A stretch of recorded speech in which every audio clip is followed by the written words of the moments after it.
Hello, Between the Chapters Book Club. Admin LJ here once again with another really exciting live Q&A panel.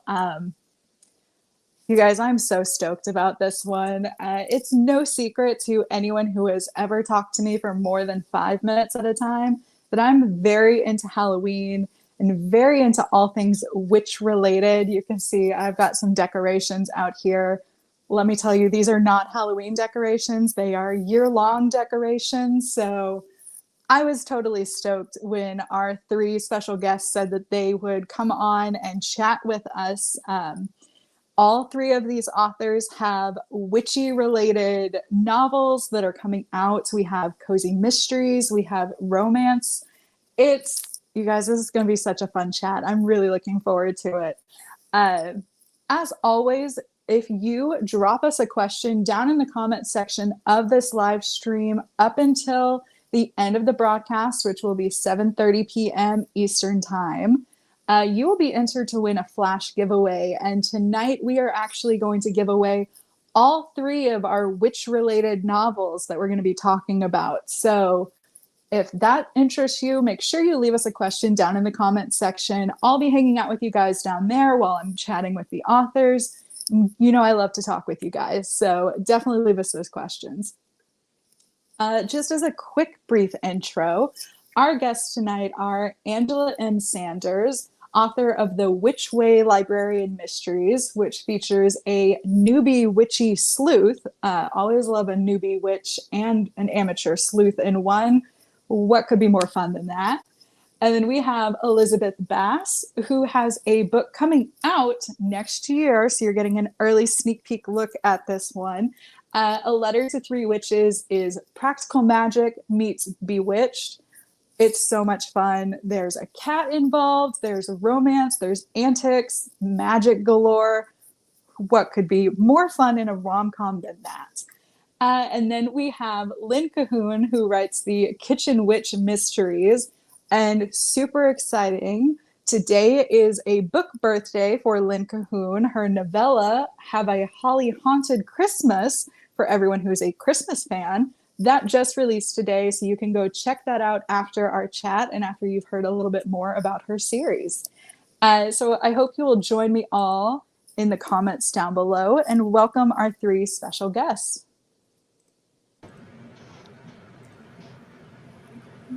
Hi, ladies. Thank you so much for joining us this evening.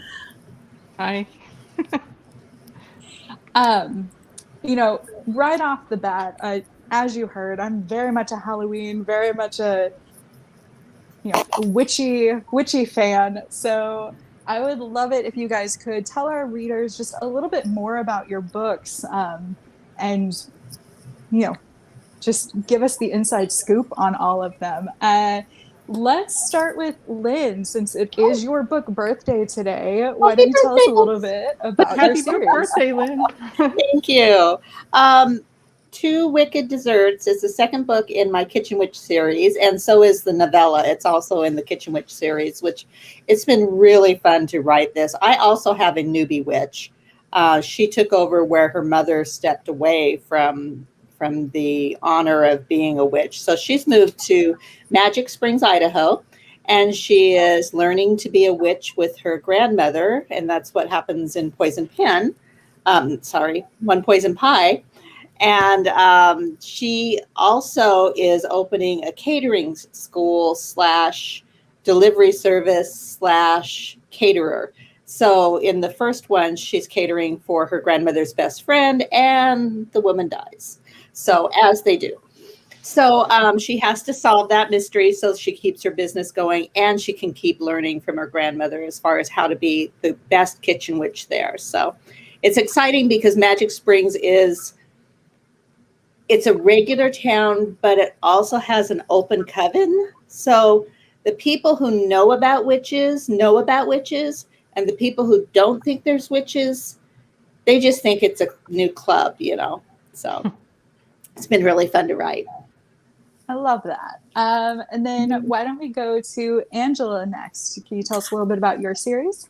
I would love to. So You mentioned 7-Year Witch, which is the second one in the series. I'll hold it up. Don't know if it's showing very well. The first one is Bait and Witch.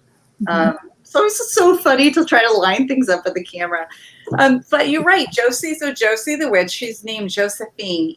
She and her two sisters are each named after French queens because their dad was a community college history professor. And she is a librarian at the Library of Congress, loves books, but kind of leads this quiet, dull life. And she overhears something in the stacks deep, deep down in the Library of Congress, which I actually think I used to be a congressional investigator, and has to escape to nowhere town, Wilfred. But when she crosses the Continental Divide, she undoes a spell which releases her witchy powers. And then people start dying, and this cat shows up, and so it's been super fun too. And when I started, I had to think, where does her magic come from? It's like, well, of course, I heard the quote from Alice Hoffman: books are the only real magic." And so I gave her a magic system of books provide her magical energy. So 7-Year Witch carries on with that. A couple more dead bodies, and that's what I got for you. So Lynn, you said your witch is a newbie witch too. Yes, she is. She knew her grandmother was a witch, but I'm painting too.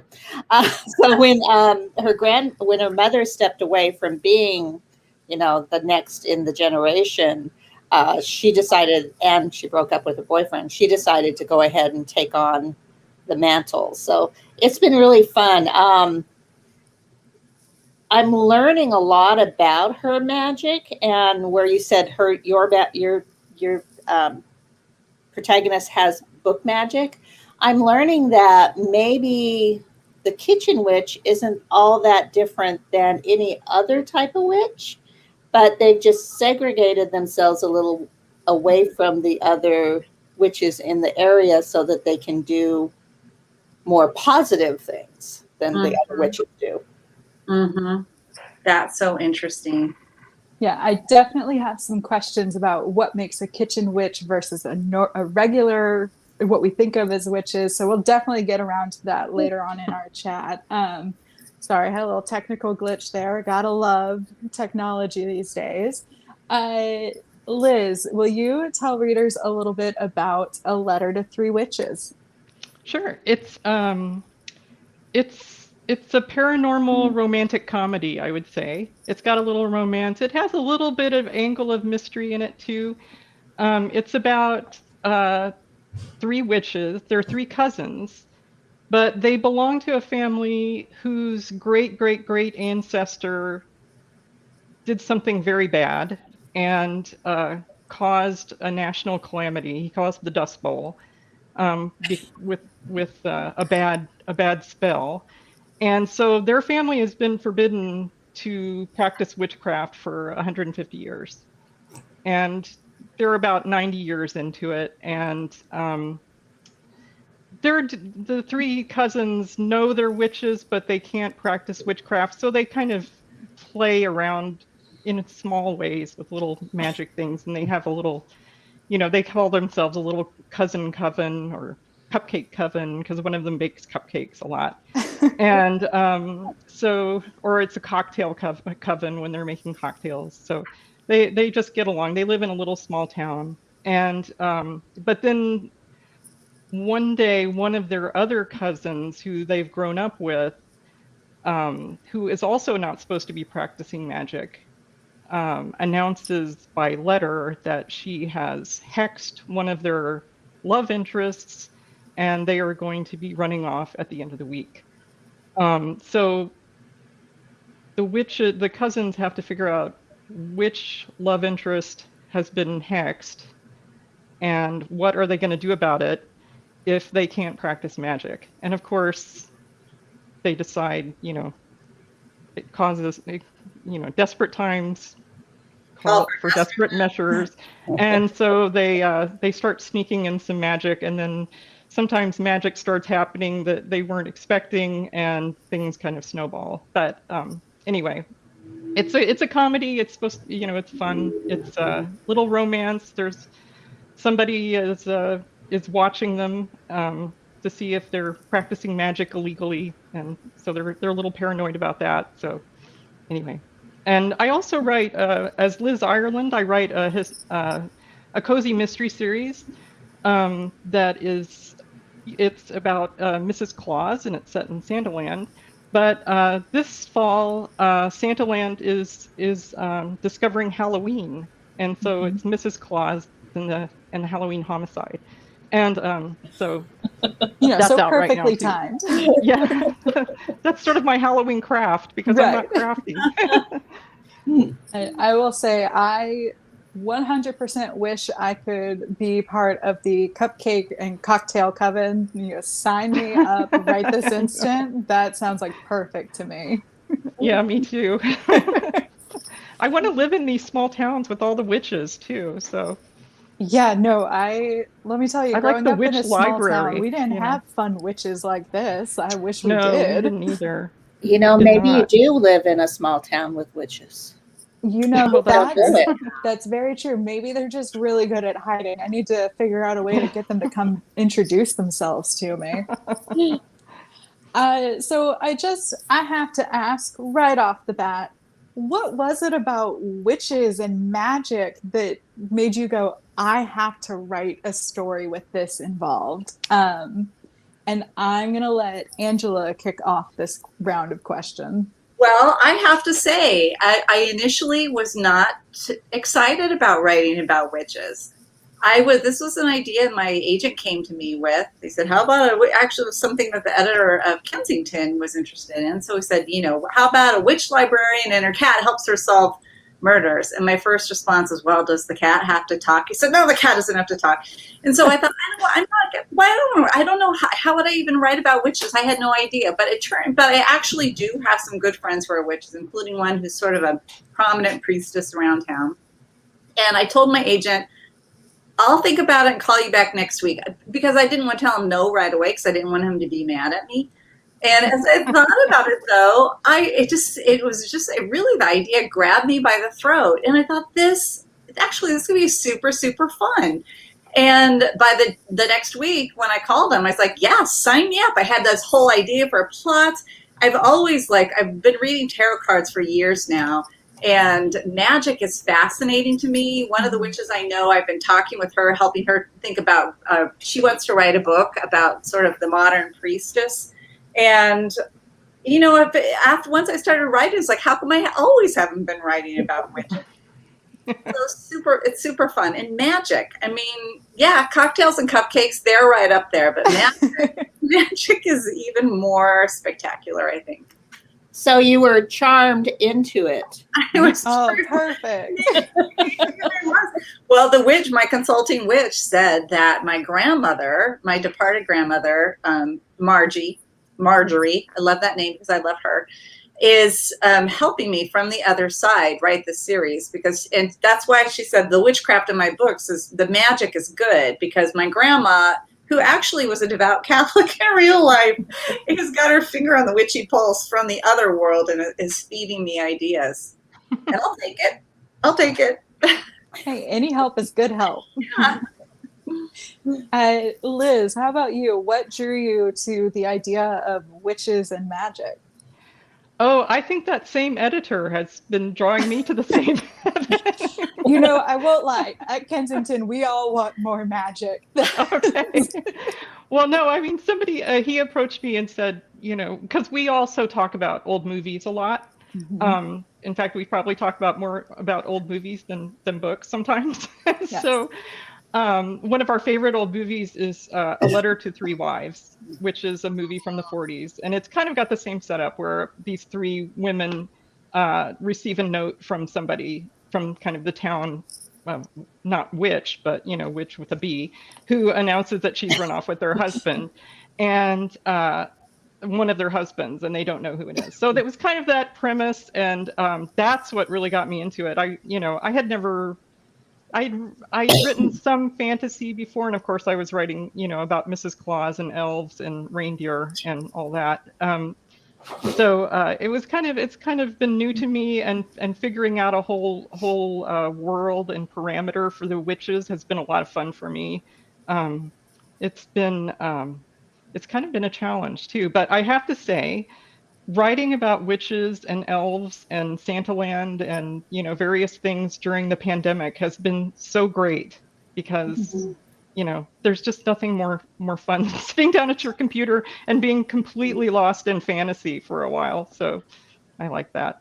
I was gonna say, I think this last year and a half, we all could have used a little more magic in our lives. So Yeah. I think it's We probably need the elves, perfect time. let me tell you. Yeah. I I would think there's love been some a lot elves of to show up. I think there's been a surprising amount of magic. I mean, Mhm. stuff I've heard from people that during this pandemic time, things have happened that never happened. Good things and Yeah. bad. But I just want to put that out there. That is, you're very right. I've heard the same thing. So that's true. I shouldn't say that there should be more magic. I should just say that we should all embrace it a little bit more. Mm-hmm. Lynn, how about you? What drew you to having a kitchen witch series? Something, I don't think most people know what a kitchen witch even is. It's a 70s thing. Um, Okay, I didn't thing. know what kitchen witch was. Yeah, and I'm kind of stuck in the 70s.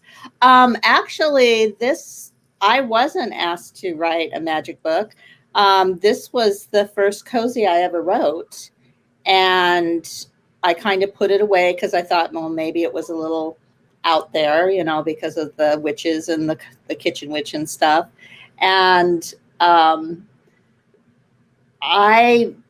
what I was drawn to, I guess I've always loved the idea of magic and that there's something more out there. Even as a little kid, the things that I read were the things that were kind of just a little bit scary, a little bit off, a little bit weird. Yeah. And, Discovery of Witches brought me back to that love. And so it was just like, it was sitting there just calling to me. And so I sent it to my agent and said, okay, I've got this. And then I've got a couple other ideas. And we were certain that you guys were going to go with another idea. Totally certain. And then they picked Kitchen Witch. It's like, oh, okay, this is going to be fun. But yeah, I think because I've always felt like there's another side, that there's the good and evil out there, that I wanted to explore that in a fun way where it's not as in your face horror type decisions. So I really like that. And I like how Mia is able to use that magic and that to bring up her confidence and figure out who she wants to be in the world. And I think we all need a little bit more of that. Yeah. I really love that all three of you were drawn into this world in very different ways, and that you've all found like such a peace with it. I, as someone who very much does study the practice of Wicca, I find it very calming and comforting. So I love that all three of you, you kind of stumbled into this world, and for better or worse, it's become a part of you. So I just love that all three of you came to it from different angles and different directions, even if two of you were asked to do it and you never thought you would. I like the way Angela was saying that she didn't want her cat to talk, because initially I was thinking, I don't want my cat to talk. But then I started making my cat talk. So it's almost like it's just kind of driving me. Sucked in. I know. It is talking cats. What's next? Mrs. Claus and the elves. Yeah. See, my cat doesn't talk, but he has magic. But he has magic because of a certain issue that happens. So, yeah, he does magic. He opens his own doors. He gets his own treats down. He's very self-sufficient. My cat does that too, but it's not magic. He's just a troublemaker. So I want to move on to this next question from a reader. I really love it. If you had the power of a witch, or you were able to cast a spell or use a potion, what do you think you would want to do? And I will let whoever wants to answer it first answer. That is such a tough one because I mean, Yeah. you gotta, right.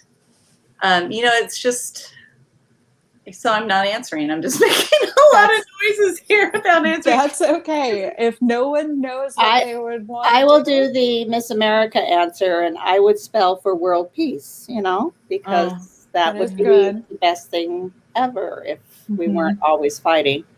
But I guess I have it in my head that I can't do things for myself with magic because that's one of my rules, or one of the rules in my books. It's really hard to say, oh, I would do this, because I would have $1 million if, I could spell for myself, but I can't. What about having the power to make people see reason? So when people when they're angry, they're blown up, they've got some crazy idea that something's after them, that you could just go, oh, and then they could go, oh yeah, that totally doesn't make sense. Yeah. And calm down. To see my reason. Right. That's the whole thing. Yeah, with the idea, not opinion though, but reason. Just like, just look at facts. But that might backfire too. Then maybe you need a certain amount of emotion and passion to. And discord. Yeah, I do need that. So maybe, I don't know. That's just some float in that idea. Liz, any thoughts for you? Sorry, Angela, what? Well, I'll put in an easy one though. I would like to have the power to give myself a good night's sleep whenever I needed it. Oh, that's a good one. That would be great. Like a lot. I have that power. Yeah, mine aren't that interesting. I'd probably, I'd love to not have to do housework. I really do look at the Samantha Stevens model, and that Bewitched, where she just kind of twitches her nose and suddenly everything's clean. And I still really like that idea. Otherwise, I think personally, I would probably be. I'd like to be able to talk to people who've left, or died, and that I want back. And but that seems kind of darker than just witchcraft. That's something else. So. I don't know. Well, it depends on what type of witchcraft and what type of magic you're talking about. But I definitely agree. The first thing that popped into my mind was Molly Weasley being able to do dishes and have them put themselves away. I can barely get my dishes into a dishwasher some days. I would love if they would just take care of themselves. So that would be my totally selfish answer. It would just be like giving yourself more time in life, Yes, let's go. It's totally not selfish. Yes, I'm actually trying to make myself a better worker. Let's say that. Well, and you could use that power for good. I mean, you could go to a soup kitchen and tell everybody, "Hey, look at that whatever outside." They run outside, and then you do all the dishes, and see, then you've done something good for society. You know what? You three are exactly who I needed to pitch this idea to. You made me feel much better about this thought. All right, I'm going to move on to the next reader question, which is, I do love this one. I'm always curious. Have you ever written a character who surprised you while you were writing your book? And I'm going to start with, I see a lot of head nodding. So I'm going to start with Lynn. Have you ever had a character that just totally shocked you? Every time. I mean, every book, every time, every character. I will know what's going to happen, and I will sit down to write, and all of a sudden someone pops on, or someone, decides to do something different. Deke, who's in my Tourist Trap series, he's the child of a fortune teller. So and she has real power too. So he actually is a professional student, and all he was going to be was that professional student that she talked to, and he had some information. That's all I needed him for.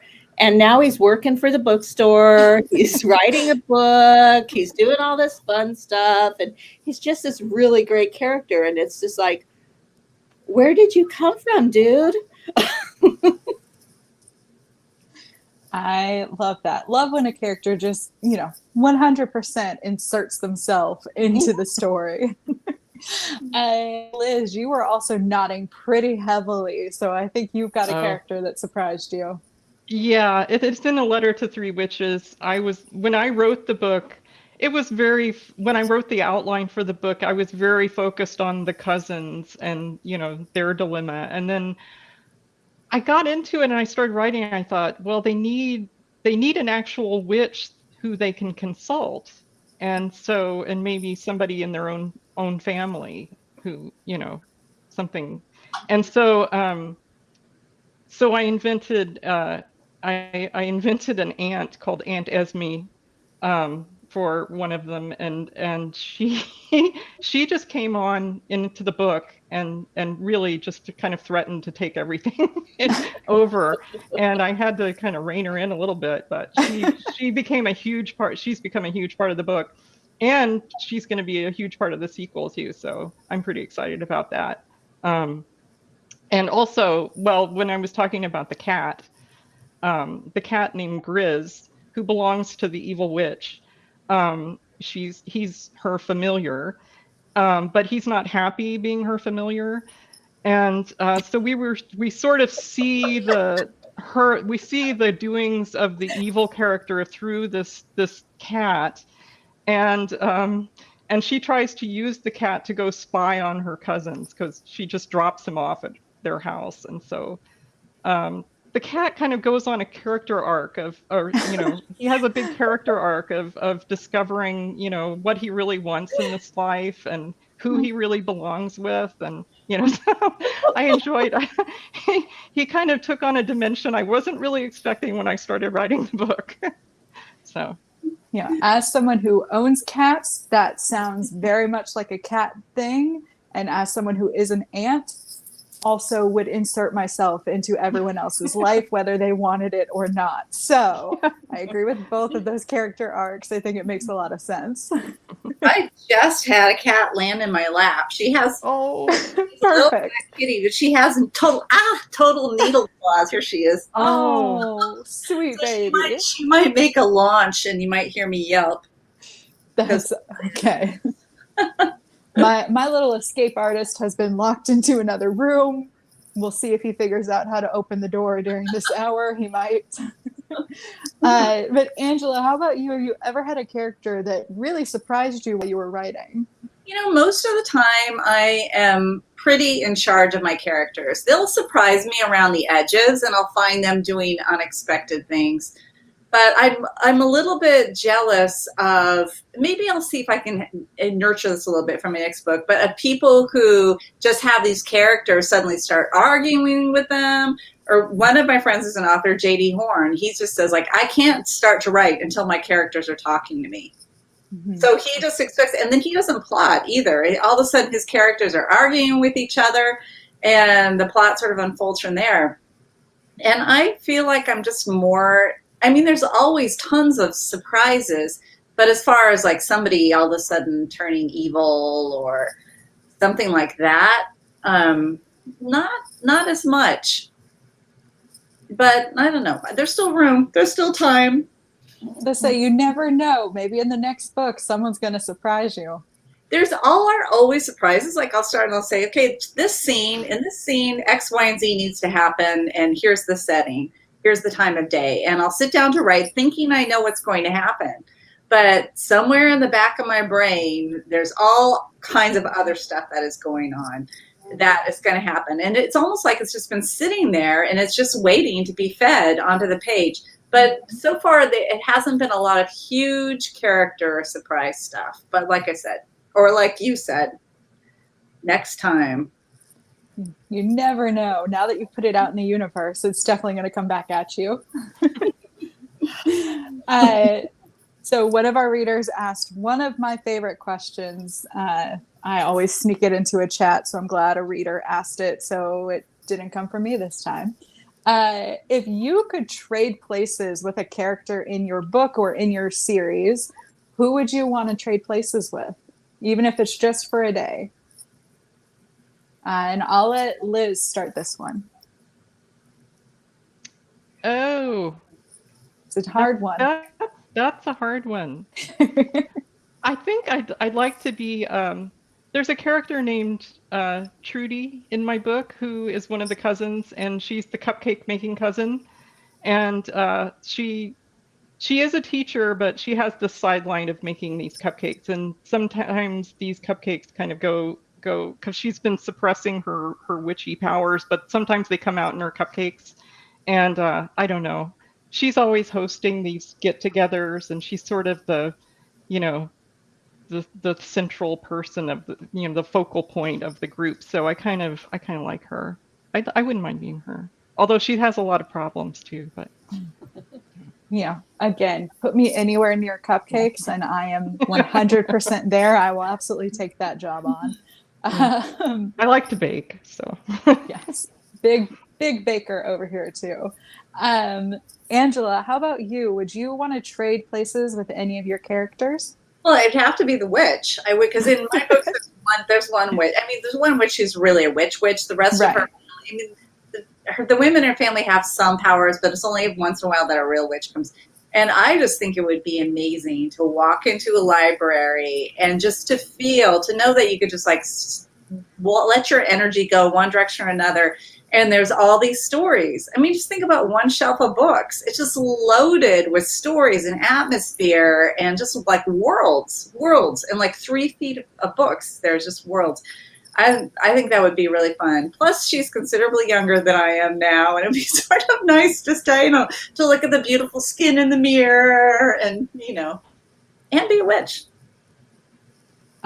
Yeah, agreed, 100%. I would definitely want to be the one with the powers in any scenario. And Lynn, how about you? Who would you trade places with? Actually, I'm choosing the one without the powers. Interesting. Yeah, Christina is my sidekick. Yeah, is Mia's sidekick in the series, and she's just at that stage where she's learning who she is and what she wants to do with her life. She's still going to college. She's going to be something in the hospitality field, maybe, maybe a chef like Mia, maybe not. But her world has been blown away because now she knows that there's witches and shifters. Now she knows shifters occur too. And she knows that all of this is out there besides what she grew up with. And 2, I'd love to be that age again where I was making decisions for what the rest of my life would be and trying to figure out, and with the knowledge I have now, please, and trying to figure out what I want to do with my life. I think that would be so much fun to start at that stage over and say, yes, this is what we're doing, and no, that's not what we're doing. Thank you very much, and just moving on. Mm-hmm. That's sort of what plotting is, isn't it? It's kind of like wish fulfillment. It's like taking this person who's, and trying to like give them perspective, and I don't know. It's true. I think it's true. It's true. Yeah, and I think I think readers really like that too. I know I do as a reader, because then it's like when you're reading the book, there's this truth in it. It just feels real. Like, this is from somebody's life. This is truth. This is something that I can apply to my life, and it just feels real. Definitely. And I love that perspective. I've never really thought about the fact that we do get these little glimpses and pieces of wisdom from you as authors through your stories.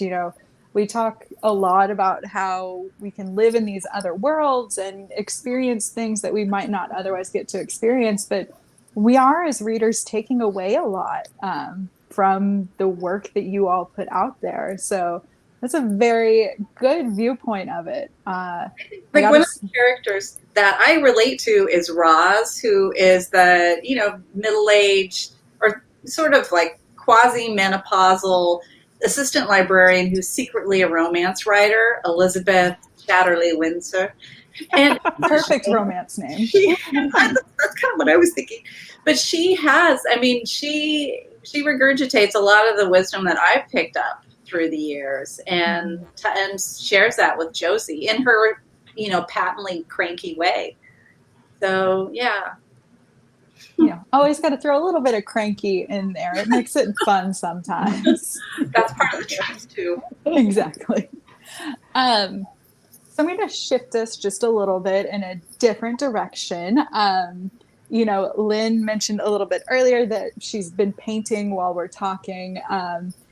There's just something about fall and autumn that makes me think of crafting and getting to do fun recipes and have, Halloween, there's always a recipe or a fun treat that I feel like everyone has that they like to enjoy around this time of year. And of course, you guys as cozy mystery authors, I think a lot of us come to expect, crafts or recipes or fun little things to try out of cozy mysteries. So I was curious if you guys have a favorite fall or autumn recipe or craft or, just fun thing you like to do around this time of year. And since Lynn has been painting while we were chatting, I'll kind of let you kick us off, Lynn. Okay, I can do that.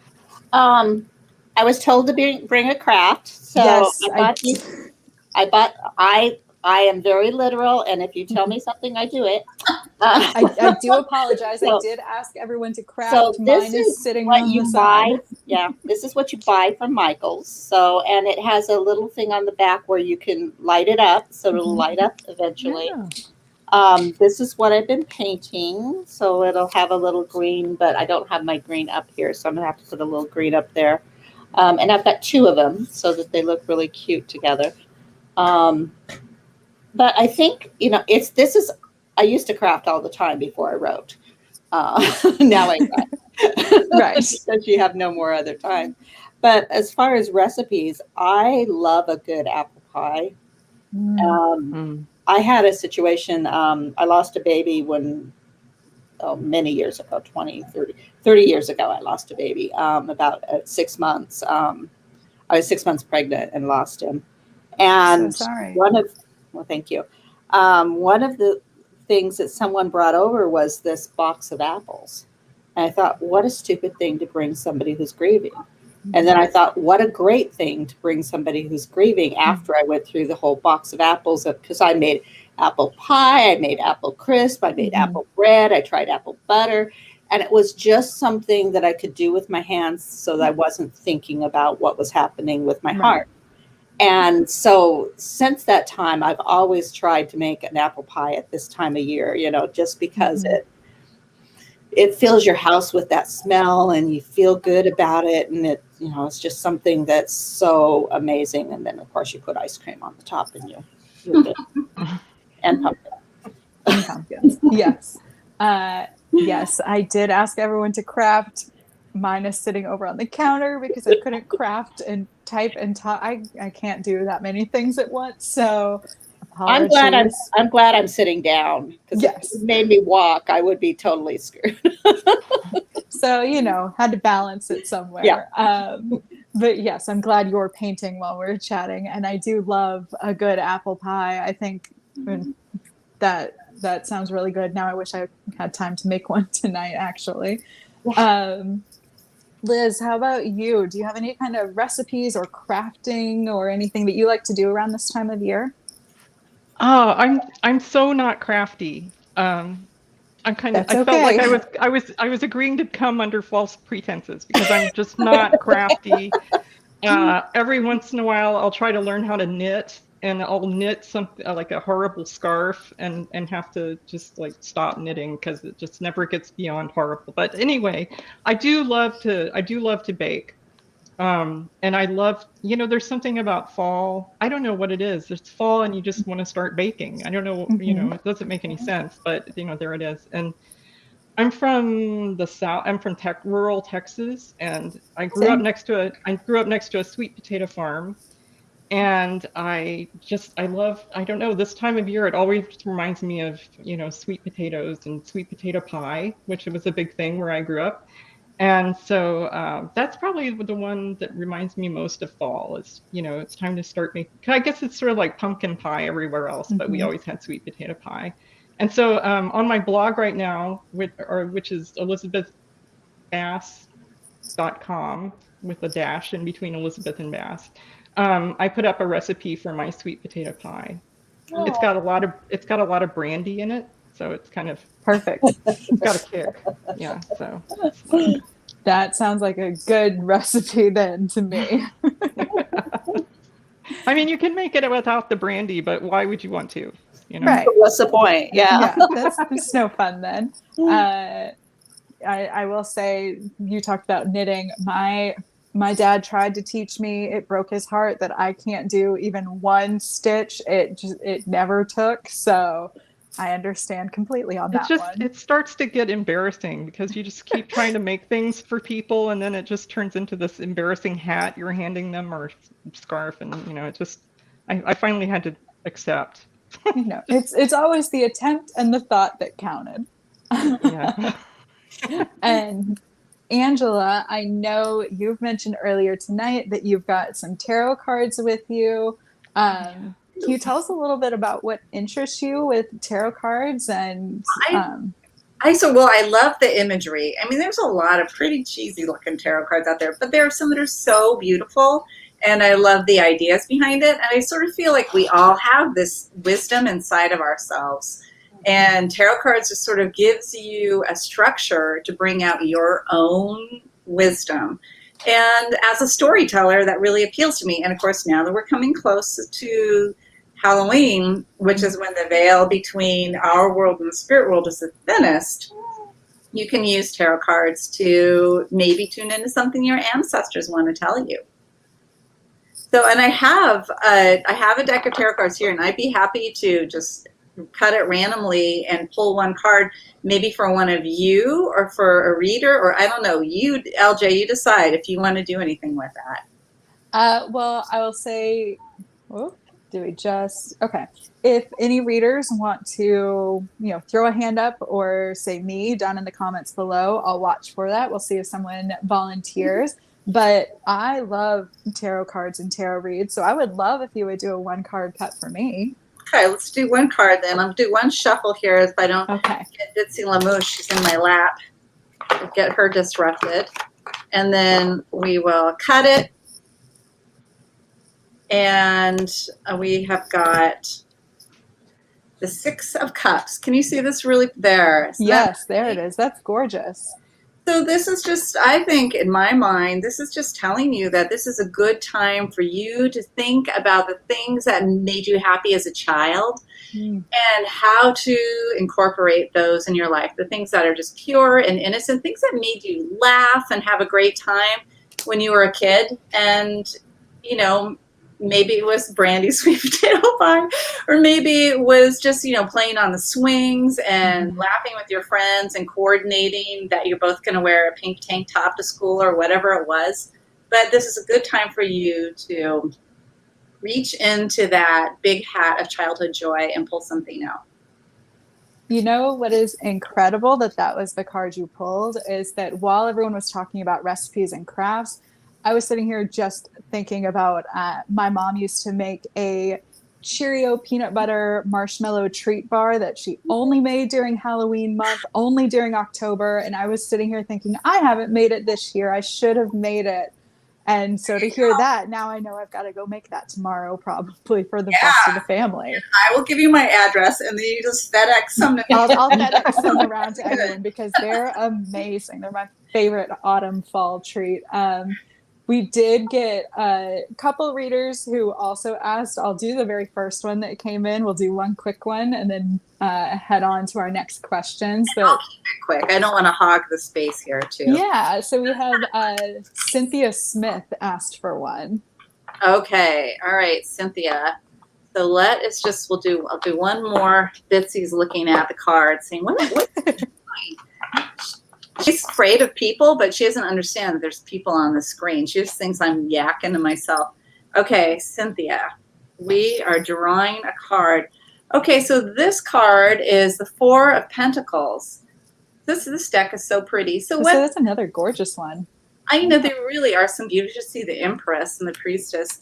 So the 4 of Pentacles is telling you that maybe there's some part of you that's feeling a little afraid, a little risk averse. You're just protecting yourself right now. but it's encouraging you to, it's saying it's okay. You're actually just fine.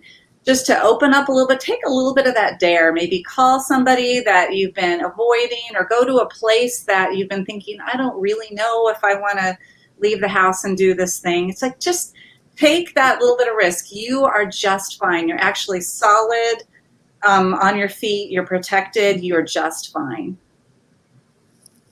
Love that. Hopefully, Cynthia, that will give you something to think about as well. I don't know what you're talking about.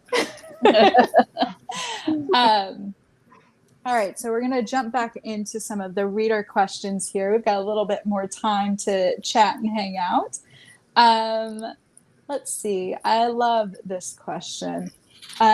Is there an exotic locale or somewhere in the world that you would love to set a story one day?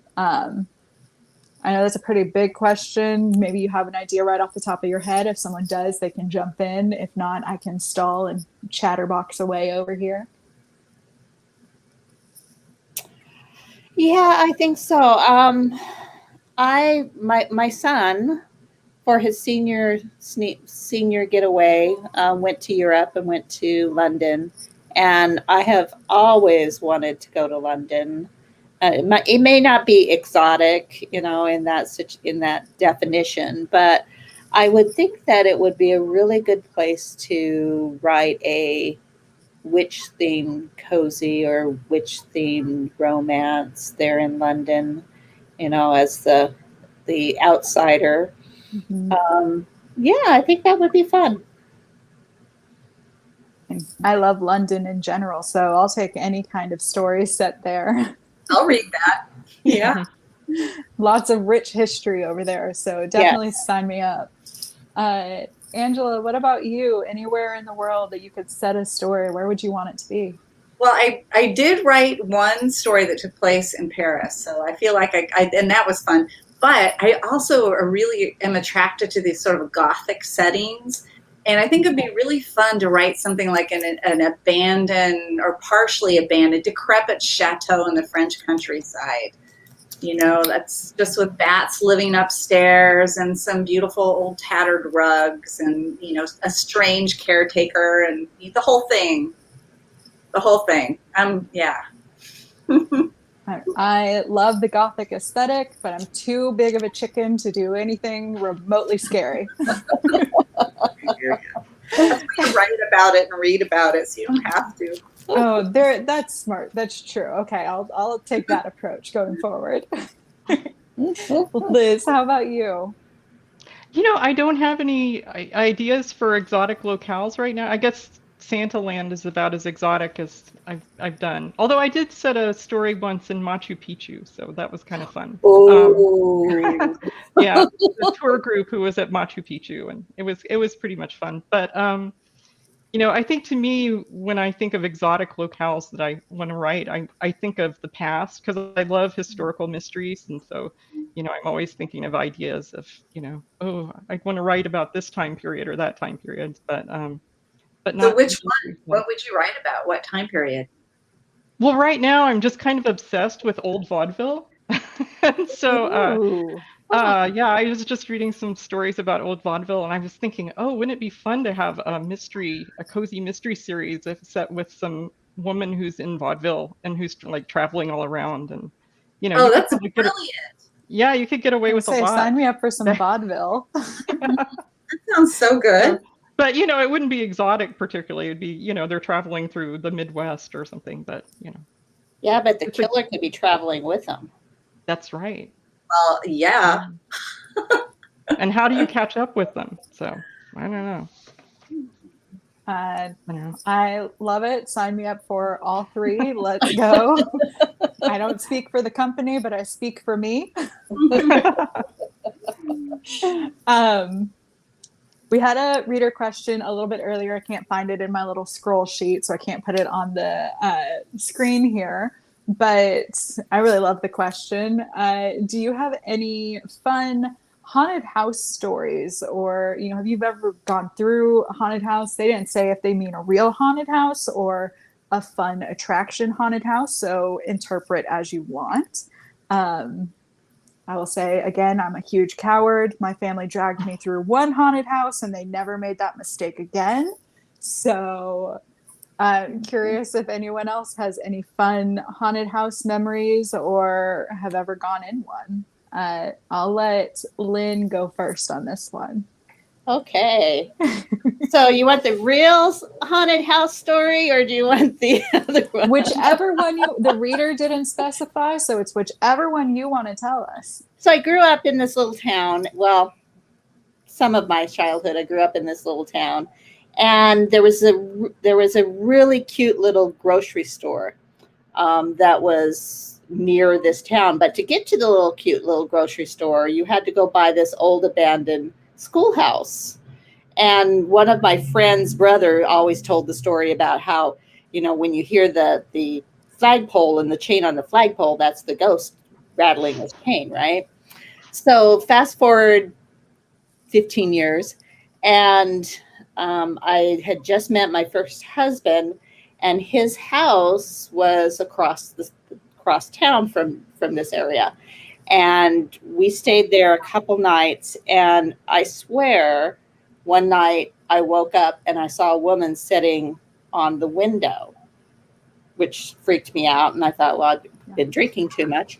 But, and then I heard the story about how he got the house for a bargain because someone had killed herself there because her husband was a long haul trucker and she had killed herself. And so I said, I won't live in this house. So we moved to the next town over. Got an apartment, nice new apartment with no history. And he rented out the house to this couple. And the man went to the grocery store, and this was so many years ago. No one ever did this. Execution shot the nice little owner. But it was the man who was renting the haunted house that did this and was living in the haunted house when he did that. And I've always thought that there had to be some sort of pressure on him to do that kind of an action, because why would a normal person ever take that next step? So there's my haunted house story. I really shouldn't have asked this question when it's night outside and I'm supposed to go to bed in a little bit. Lesson learned for next Halloween, I think. Angela, how about you? Any haunted house, real or the fun, quote unquote, fun attraction kind? Lighten it up a little bit. Hearing real stories that I've had dreams that were definitely, full of weird otherworldly things and things that have come true. But as far as a haunted place, I once was in Pendleton, that's out in Eastern Oregon, when I was a congressional investigator with my boss who was out from DC. And I had arranged various places that we were going. I can't even remember what that job was about right now, that particular investigation, something that has to do with the National Park Service or National Forest Service. And so I arranged for us to stay in a hotel, and something happened. The hotel was totally booked. The reservation fell through. So we called wildly around, and there was like one place in town that had 2 rooms available. It was this old motel. So we found our way there, and it means this motel was probably built in Liz's vaudeville era, except it wasn't nearly as fun. It was, falling apart. It had really strange food odors, and I got in my room. I didn't want to, I put towels across the floor. I'm not very, you can look around and tell, it's like I'm not super picky about the cleanliness of my surroundings, but I didn't want to touch the carpet, and I knew instantly when I got to this room is haunted. And it had like one phone line that went out of the whole hotel. So I got cut off after 5 minutes. My phone call just ended when I was calling home. And but anyway, in the middle of the night, I woke up feeling my shoulders pressed back up against the bed. My heart was just hammering. And I just knew there was somebody standing above me, pressing me to the bed. By the time I was fully awake, there was nobody there. But I couldn't sleep the rest of the night. I know that place is haunted. My boss, who was sleeping in the room across the corridor. It was like this open corridor. The garbage trucks coming at 5 a.m. It was terrible. He said he slept like a log. So there you go. You got the wrong room. I did. I don't know what happened in that room, but I can tell you something bad happened in that room. And not just like my bad staying there that night. Yeah. Bad. Again, I really should not have asked this question when it's dark out and my With apartment writers. is dark. With writers. Yes, with writers who are very good at what they do. All right, Liz, are you ready to scare the pants off me even further? Well, no, I'll help you because Okay. I don't think I've ever really had a real haunted house experience, but I also grew up in a rural area and there were lots of abandoned old houses and schools. For some reason, schools were abandoned and of course, as kids, I was the youngest of 4 kids, and we always wanted, my sisters and brother always wanted to go break into these places. I mean, we were little housebreakers, I guess. And of course, I was younger than everybody else, and they would always want to scare me. They would always tell me things were haunted, or there was a ghost, or everything. Every little noise was somebody coming after me. They would love to see me like go screaming into the dark. So, yeah. So after a while, I started realizing, I finally wised up and realized, oh, this isn't really, they're just telling me it's haunted. It's not really haunted. It took me a while though. But since then I've been more skeptical. I wised up. Younger children usually are more skeptical after they grow through that. Yeah. Well, we get tricked a lot for a long time, and then you start realizing, wait a second. Somebody's a sucker here. Yeah. That says kitchen and not bathroom, and they love to send me into employees only places and tell me it was the bathroom or something. They love, they were always being so mean. So mean. So you're definitely not listening to them anymore on those things, I think. We have just a couple of minutes left to our hour, and let's close it out on a slightly less scary, spooky note, but still fun, still a Halloween note. I love this question from a reader. Do you have a favorite Halloween tradition? Any tradition you do at Halloween, or, a way you celebrate the holiday? Whoever wants to go first, raise your hand. I'll let you guys kind of duke it out. All right, Liz. It's not really that creative or anything, but I love old movies, and so I just love watching old scary movies, the old creaky ones, like the original Frankenstein and Bride of Frankenstein. I just think they're so hilarious and so goofy. I just love them. So usually on Halloween, after the trick-or-treaters, I just like turn off all the lights and watch one of those very old Boris Karloff movies. I love them. Yes, now I see why you and your editor talk about movies all the time. That makes a lot more sense. Angela, how about you? Any special traditions or ways you like to celebrate? My tradition for many years was to really resist and then end up capitulating to eating a bag of fun-sized candy. Perfect. So now anyway, yeah. It's an on and off tradition. Let's put it that way. I've tried buying the stuff I don't like. Well, it turns out if it's there, I'll eat it anyway. I eat everything. I understand. Same. It's not allowed in the house, and it just goes much smoother that way. Lynn, how about you? Any fun traditions? Reese's peanut butter pumpkins. The best candy. Love those things. I don't know what they do when they make them different, and they make them into trees and they make them into pumpkins, but they're so much better than the Reese's peanut butter cups. I 100% agree. That is my greatest weakness. Well, ladies, thank you all so very much for chatting with me for this hour. Even if you did somewhat give me a little bit of nightmare fuel there at the end, that's okay. Still loved every minute of it.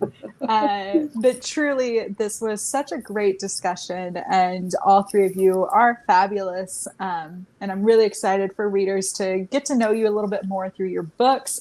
Can't wait for readers to get their hands on this one next year. But again, you don't have to wait for Liz's book to come out next year. You can go read Mrs. Claus and the Halloween Homicide. What could be better timed than that one right now? But seriously, go check out all three authors, all of their series. We're going to post links to them down in the comments and on the page later this week for all of the readers to check out. So everyone have a happy, safe, and fun Halloween. And thank you again for joining us. Thank you. Thank you, LJ. Bye. Bye, everybody. Happy Halloween.